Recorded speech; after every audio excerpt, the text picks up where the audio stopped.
Hello everyone and welcome to Best Side Cycling. It's been a while, it's been really tough with the smoke out, but it's finally raining. Can't believe I'm so excited saying that, and I'm out here doing my commute. So I'm going to take you guys along where I want to talk and share some tips about what I find essential for riding in the rain here in Seattle, things you'll need, things to look out for, and yeah, let's roll and go along.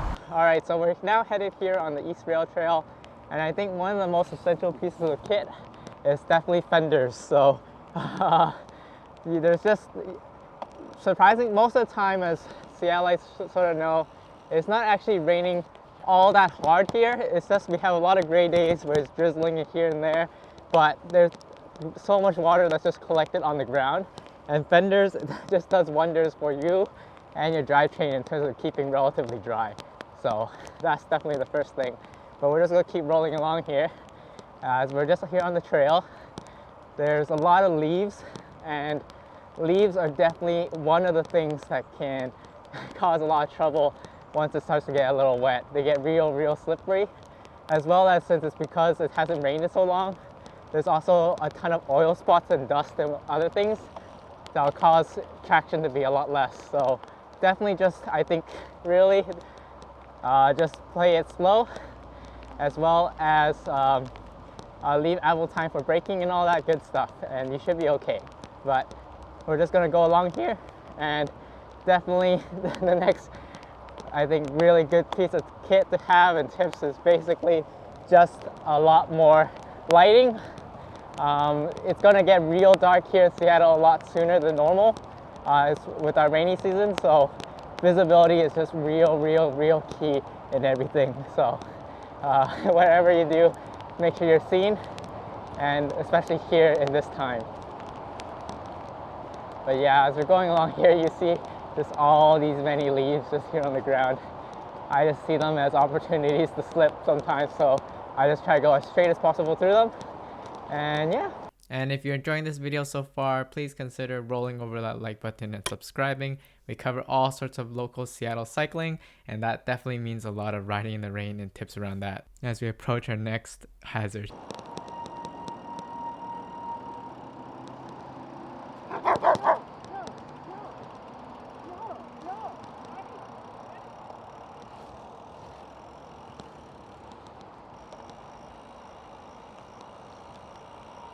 Yeah, and that's definitely another one. That's just in commuting in general, but you really want to watch out for other trail users, especially dogs. They are very unpredictable, so almost always I don't pass them at any real speed, just in case. The other thing you need to watch out for when you're doing some rainy commutes is definitely also ironically, the paint markings and bike ones. These green ones especially are notorious for being super slippery when it's wet, and sometimes they're in the worst places, especially when you're like descending downhill or something. Yeah, another piece of kit I would definitely talk about is definitely just your general clothing and wear. I have a Gore-Tex jacket on and these Amphib Pearl Izumis, but the point is that they're all advertised and they work as like sort of water resistant surfaces, and that obviously helps a lot in this case. I haven't had the best experience using things like overshoes, so I currently just mainly have gloves and things, but I definitely do have some other things later on, and maybe I'll use the cap if it's really pouring so that the water doesn't get into my eyes. But generally I don't ride once it gets too if it's actually pouring down. But definitely on days like this is more than fine. Though it is sometimes hard as a glasses user to ride in the rain. But we're going along here, and yeah, I think the real thing that clicked for me in terms of how I got into riding, or enjoying riding in the rain, is definitely when I got my fenders. Without fenders, right now, I would your feet especially would be the main victims, and they would get completely soaked, as well as your drivetrain, which is not great. And yeah, after having fenders on, and we can try to show some of that here, you can just see how much water is actually getting kicked up, and you're being saved now, especially if you have sort of full full-on fenders and not just the partial ones.